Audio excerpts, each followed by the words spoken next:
তো আসুন এবারে যে গজল পরিবেশন করব মহিলাদের সম্পর্কে। এখনকার মেয়েদের কেমন চলাফেরা সেই নিয়ে কবি চন্দ্রমাত্র কি বলছে শুনুন। আশা করি আমাদের এখানকার মেয়েরা খুবই ভালো, অন্যান্য জায়গায় মেয়েরা কি করে তাই কবি চন্দ্রমাত্র কি বলছে শুনুন। এই যুগের নারীদের কথা শোনো না, শরীয়তের কথা তারা মেনে চলে না। এই যুগের নারীদের কথা শোনো না, শরীয়তের কথা তারা মেনে চলে না। জিনিসের ব্যাপার গেঞ্জি পরে বিদেশের মতো করে হেঁটে চলে। জিনিসের ব্যাপার গেঞ্জি পরে বিদেশের মতো করে হেঁটে চলে। মাথার ওড়নাটা গলাইতে দিয়ে চুলগুলো বাবুলি কি সাদ দিয়ে। পুরুষ না মহিলা বোঝা যায় না, পুরুষ না মহিলা বোঝা যায় না। নারী হয়ে কেন করো তো বাহানা।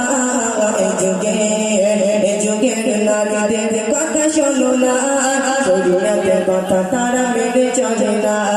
এই যুগের নারীদের কথা শোনো না, শরীয়তের কথা তারা মেনে চলে না। হিলতলা যত পাইলে বিস্কিটে সারাদিন ঘুরে বেড়াই বাজার ঘাটে।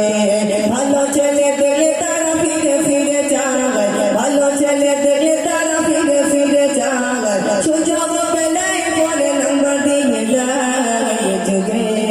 এই যুগের নারীদের কথা শোনো না, শরীয়তের কথা তারা মেনে চলে না।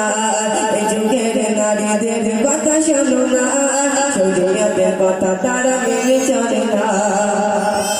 আর কি বলছে, বাড়িতে যদি ধরা হয় থাকে সে শালি ধরা ভাষা কি করছে কবি ছন্দের মাধ্যমে কি বলছে শুনুন।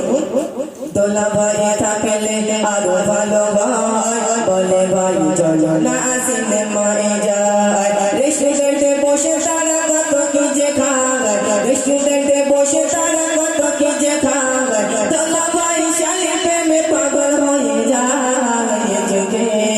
এই যুগের নারীদের কথা শোনো না, শরীয়তের কথা তারা মেনে চলে না।